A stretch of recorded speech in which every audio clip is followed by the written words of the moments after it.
India's coronavirus crisis is escalating, with new cases hitting a record peak for a fifth consecutive day. There were almost 353,000 in the last 24 hours. Overwhelmed hospitals are struggling to cope, running out of oxygen. And in some of the worst-hit cities, mass cremations are being held in makeshift facilities. Timothy Ulrich reports. Cars line up outside a Sikh temple in Delhi for free oxygen.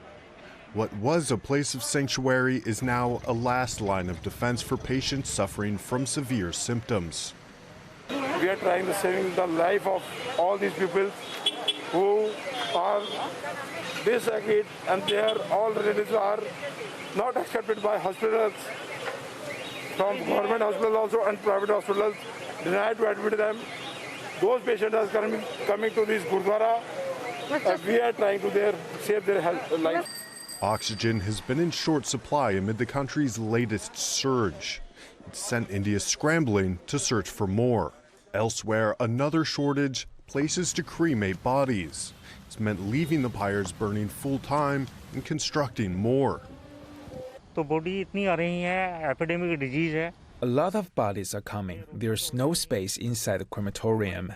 There were 34 cremators, but still we had to make 20 more platforms to meet the needs.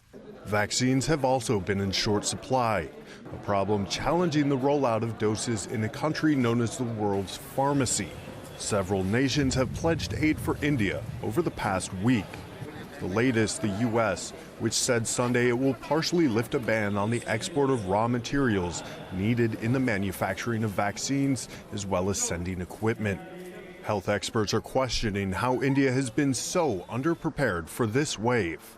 A nationwide lockdown was first ordered over a year ago, and the country had since been struggling under a steady rise in cases. Prime Minister Narendra Modi is facing criticism for letting India drop its guard. On Sunday, he said the country is facing a serious problem. We were confident. Our spirits were up after successfully tackling the first wave of COVID-19, but this storm has shaken the nation. The question is, what steps will the government take in response? Lockdown measures have been put in place in several parts of India. Delhi on Sunday extended restrictions for another week. But what, if anything, can be done to address the issues the country faces that has left many gasping for breath? Timothy Ulrich, CGTN. There's been a huge international response to the crisis, not just from governments, but also the private sector. Tech giants like Google and Microsoft, which have Indian-born CEOs, have announced millions of dollars in aid, while Amazon is donating 10,000 oxygen devices. The United States and the European Union are also helping, and the UK has sent a shipment of medical equipment, more than 600 devices, including ventilators and oxygen concentrators, are on their way and due on Tuesday. We're going to do our part to make sure our friends India get all the support they can. We obviously, if you remember, commissioned huge numbers of ventilators to alleviate the pressures on our hospitals, and it's only right that we share and help them at their time of need. You know, if necessary, we'll put it in military planes to get it there, or charter other planes. We'll do everything we can to make sure we alleviate that suffering. Indian communities across the UK are also doing what they can to help. Our correspondent Yolo Abdafid is in northwest London. So, Yolo, desperate times call for desperate measures. How are people pulling together? Well, they are, and they're obviously coming together, not just looking at what the big corporations or central government are doing in different countries, but Indian communities are coming together themselves. And also I was speaking to Sikh temples and Hindu temples in London earlier today, and they're also thinking what kind of aid and relief that they can offer communities in India. Now let's talk now to Patrick Dattani, who is involved in one project. But before I ask you about that, Patrick, how many Indian communities you know of are actually now trying actively to send support to India? Well, there are 1.5 million Indians in the UK, and certainly in my adult life, I've never seen so many different people get engaged in something to do with India. So I personally been contacted by at least a dozen different people today on WhatsApp, people I don't know, I've never met before, but they've somehow got my number from other people, heard that we're doing something, and want to kind of get mobilized. This goes across ethnicities in India, across religions, across different cities, and it's quite unprecedented. Awful pictures on the weekend. We saw people at the hospitals and the suffering and the lack of oxygen. So what specifically are you and your colleagues doing on that front?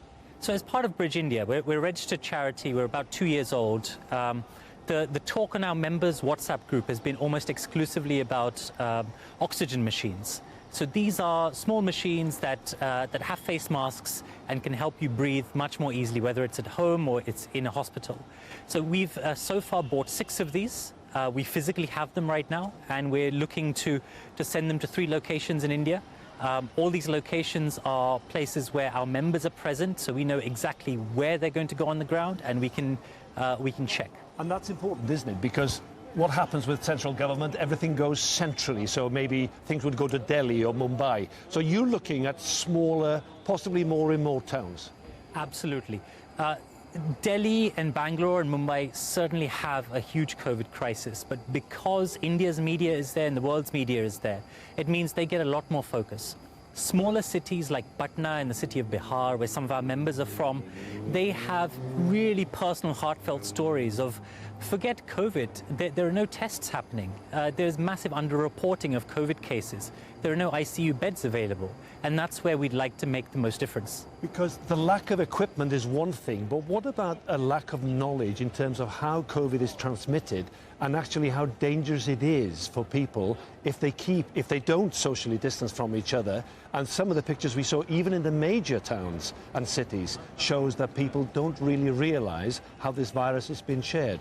Absolutely. The one big reference point they have is that the Prime Minister is very well liked across the country. And he's said just over a month ago, and the Health Minister's also said, that we've tackled COVID, we've beaten it. So that's enabled people to take part in family weddings, big gatherings, and live their life as normal. And in these smaller towns, they simply don't have access to the information.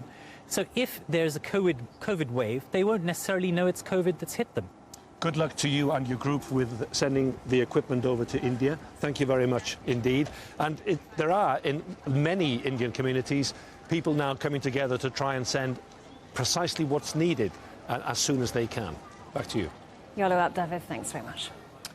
Well, Bharat Pankhania is Senior Clinical Lecturer at the University of Exeter. He's worked extensively in international public health and worked in India too. Dr. Pankhania, India, with a population of 1.3 billion people, appeared to be doing so well after the first wave of coronavirus.